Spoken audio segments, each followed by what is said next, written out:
Before we start putting the subframe on, we're actually going to replace the bump stops. The one on the other side is completely broken, like that. They should actually be in one piece like this. They're not expensive. I think they're about £7 from eBay. That's the Febby part number there.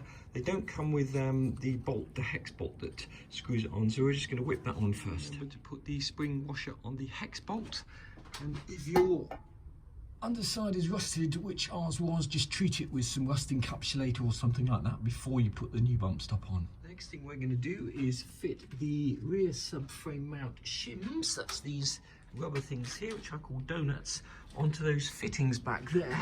The only thing you have to remember is that the flat side goes up towards the car. So the first thing we're going to attempt to do is actually bolt the subframe to those fittings, and this needs to be on there first. These usually stay up there of their own volition, and if you have had any rust around that area, just treat it with some rust encapsulator and paint over it.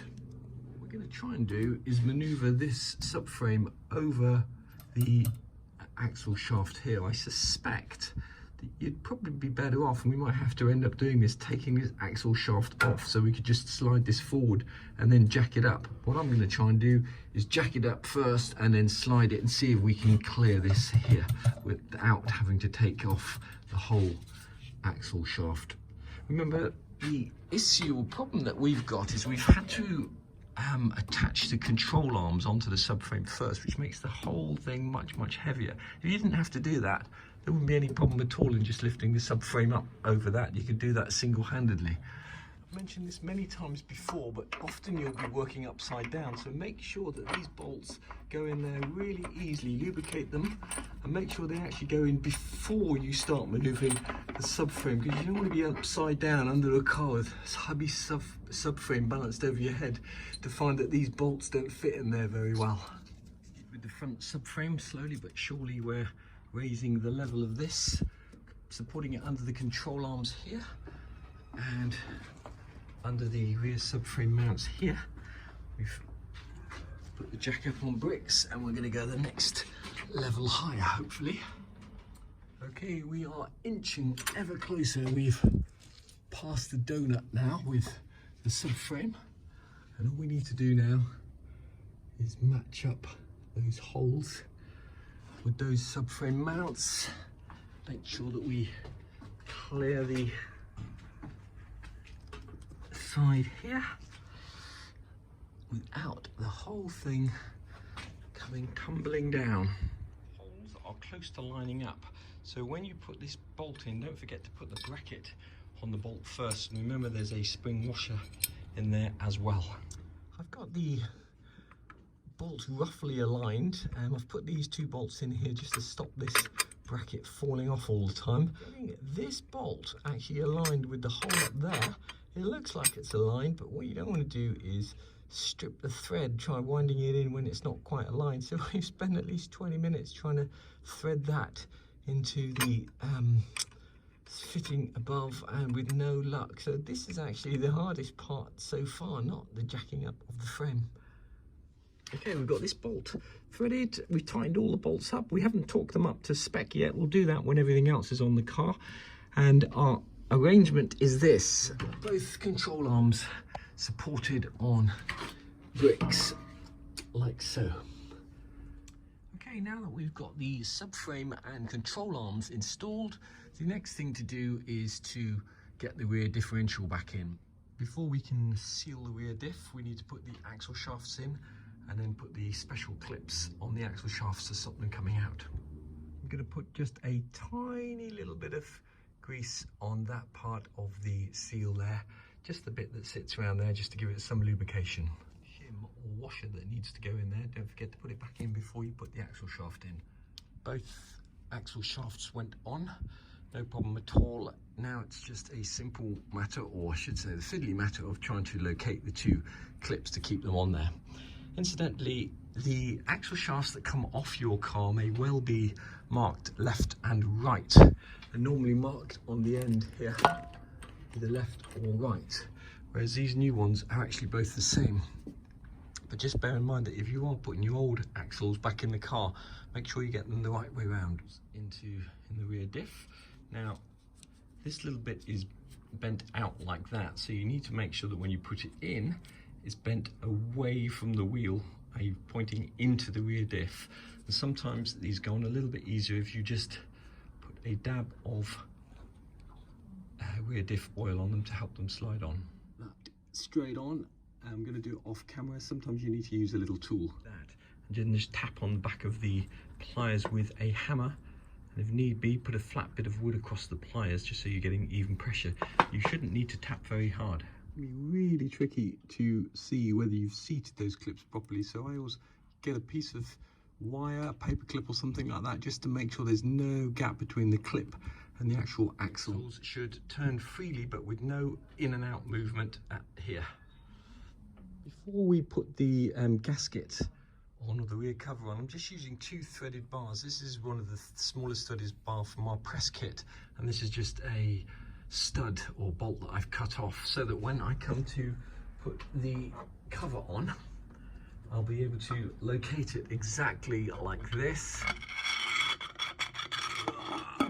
Go without smudging the gasket. As to what gasket sealer you should use, in the event, I'm going to use the stuff that Mercedes recommend and that they sell. It's not cheap. This little tube here costs about £20, but at least I'll know it's the right one. The alternatives are to use RTV. Some RTVs you need to leave to dry for 15 minutes, then put them on, or you can use a non-setting sealant like Hylamar, but I'm going to use the stuff that Mercedes recommend, and you put that on and use it within minutes.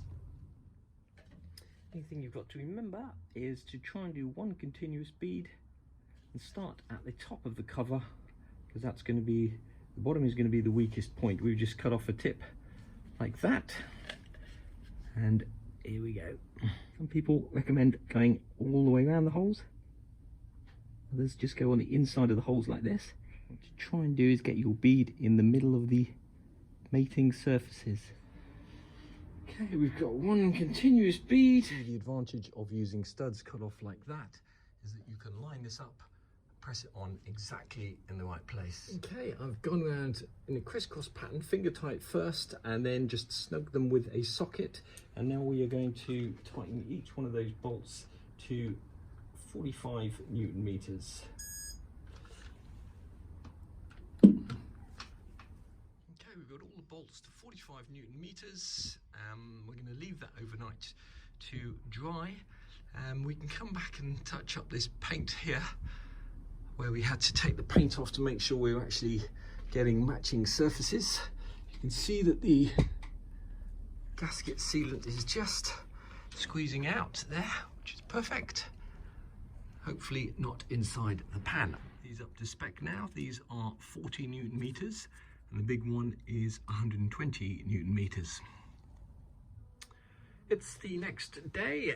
We've let the gasket sealer dry, and our job today is to get the rear differential back on the subframe and to attach the prop shaft to the rear differential and get these axle shafts into the hubs.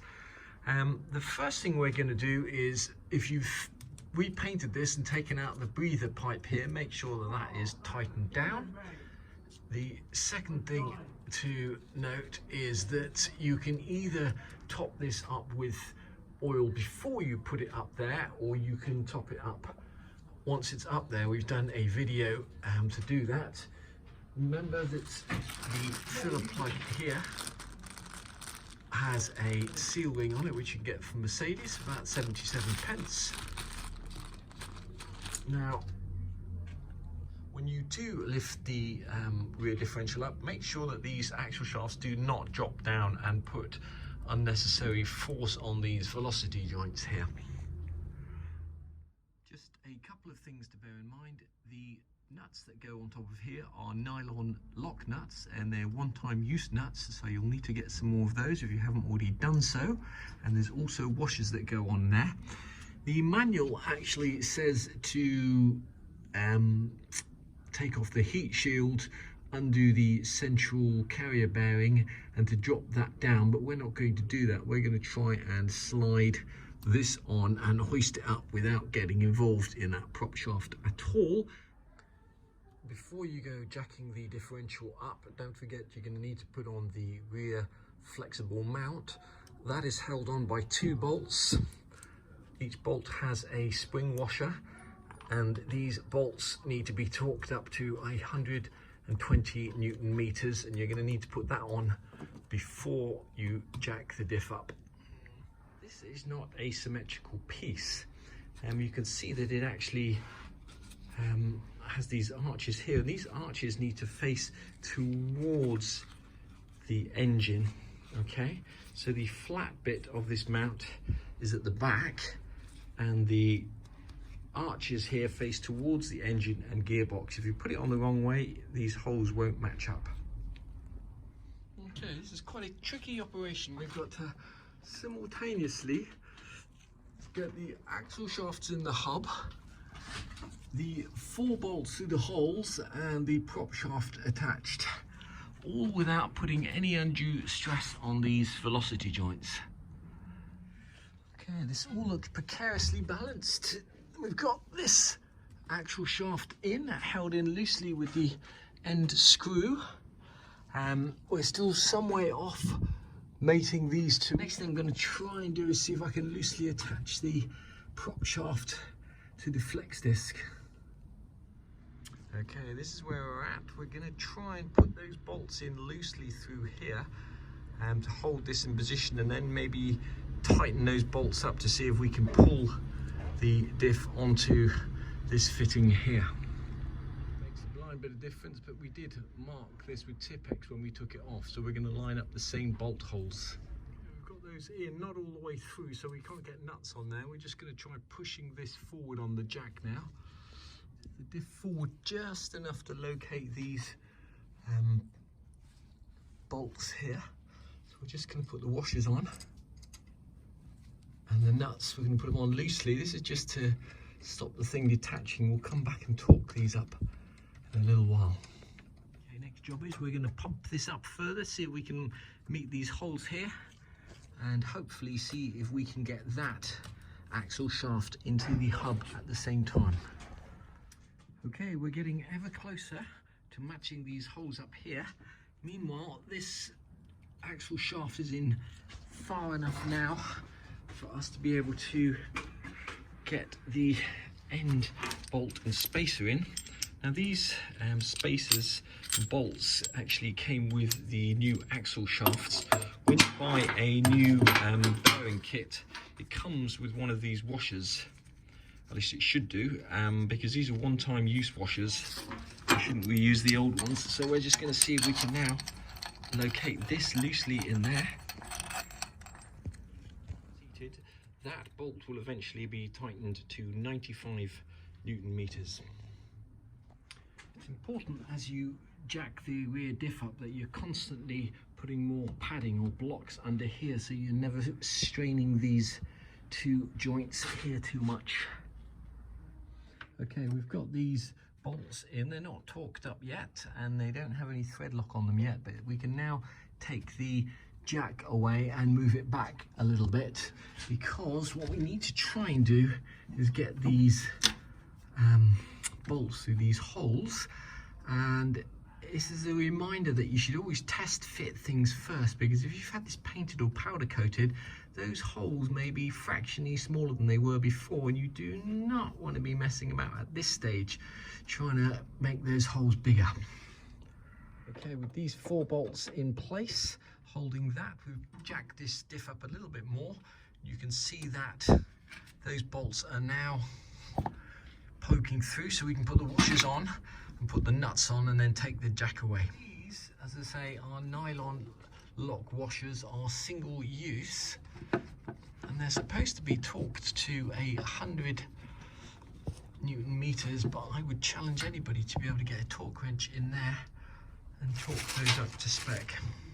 Nuts that hold the rear diff to the subframe are 90mm nuts, and they're really awkward to get hold of. This is the slog wrench that we bought to do the transmission mount. It's also 19mm, allows us to get in there, but what you really need is a flex head 19mm ratchet wrench to do that job properly. We finally got those bolts tightened up. It's not possible to get a torque wrench in there, so we just tighten them as tight as we can. They should be 100 Newton meters.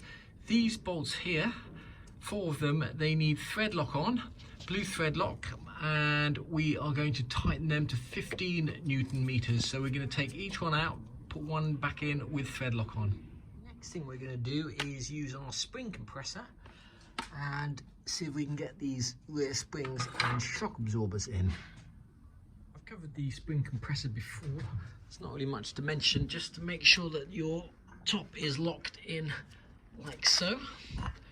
And we're going to not go for the top coil or the bottom coil. We're just going to go 1, 2, 3, 4 spaces between the coils. Always treat these springs with respect. Make sure you get, or you have eye protection on, because these springs can kill you if you don't handle them correctly. Spring in the car, remember to put the rubber stop on there, and the spring flap, it should fit into that groove just there. Before you put the spring in, just familiarise yourself with how the bottom end fits. The end of the spring fits against here. And if you are doing this job, I would definitely recommend getting one of these spring compressors. It's so much easier to do the job. Just make sure that the spring is properly seated in the bottom. You've got the spring in place. It should just be a simple matter of unwinding it, taking out the spring carrier compressor. Spring went in without any dramas. If all goes to plan, we should just be able to take out these plates here. What shock absorbers you put on your SLs, very much down to you. We're going to put these Monroe shocks on, which we got for an excellent price. The only thing you need to be aware of when you're putting on shocks is that most shocks don't come with the bottom bolts like that. That's the first point. You have to keep them off the old shocks. Secondly, you'll notice that this here is slightly angled, so it slightly depends which way you put the shock on. And thirdly, the top fittings may be different, slightly different. For example, on here, the 2 rubber donuts are a different size. They only fit on one way. That's the bottom one, that's the top one. The 2 plates are the same, and they will fit facing downwards like that, so you can't get water inside them. So the flat bit will be against the chassis of the car, the rounded bit will be against the washer, and on the inside of the car they'll be facing up, and the donut will be sitting inside it like that. It's actually quite tricky to locate these shock absorbers single-handedly, and the way to do it is to get, first of all, the top of the shock absorber through the hole into the back seat, and then very loosely locate one of these bolts, and then put some thread lock on the other bolt, tighten that one up, and then take that one out and do the same thing. If you've got both of those bolts in, you just need to go into the car now and put the top of the shock absorber on. Even after you've jacked up the control arm to get this part of the shock to come through, you might find it very difficult to seat the top bolt, because by the time you've put this on and you've put the top plate on, you might find there's no threads. So to get around that, you can sometimes use a set of mole grips to squeeze that donut down. Might give you just enough thread to start threading that bolt. Once you've got the first few threads, you can just use a ring spanner to thread it all the way down. You've got the bolt started. If you're lucky, you'll be able to just turn it without the center fitting turning, and you want to just tighten that down all the way. Sometimes these nuts are held in place with 2 nuts. Sometimes they use a nylon lock nut. These Monroe shocks use a tiny little fitting like that that just squeezes, that just screws down on top like that and locks that in place. It's not a great idea to leave the axle shafts like that for any length of time, so I'm just going to jack that up and just put some bricks under there, because obviously when the car is sitting on the ground with the wheels on it, that won't be at such an angle. We've got the springs in, shocks in. The last thing to put on at least the last thing we're going to do in this video is to put the rear sway bar on. We've had that powder coated, we've painted and restored these to the best of our ability. Just remember which way round they go on. And we've got new bushes which actually came from Mercedes, part number 116-326-0881. There wasn't that much wrong with the old bushes, and they're usually in pretty good nick. So we're going to whiz this on the car and then hopefully call it a day. Much to say when it comes to putting the sway bar on, other than make sure the bolts go in nice and easily. The split in the bushing faces upwards, and the two bits here face outwards, and this goes on the outside of this ridge here, on this side, not on the inside. The torque spec on these bolts is 65 Newton meters, and the torque spec on this nut here is 45. Come to torque up the drop link on the other side, you're going to need to have an open 17mm spanner just to stop that nut turning. And if you've only got one set of hands, you can just clamp the spanner to the side of the car. Obviously make sure you don't scratch the paint. Okay, we've finished doing the suspension, installing the subframe with new shocks, new dust plates, new bearings, new rear diff bearings, new axle shafts. Everything's being powder coated. All the bolts, etc. have been renewed, new drop links, new sway bar bushes. Now the next thing to do is the brake mechanism, which is this thing here. It's going to be a lot of fun. Never done one of those before. Put the discs on. But first we're going to spend some time with my family.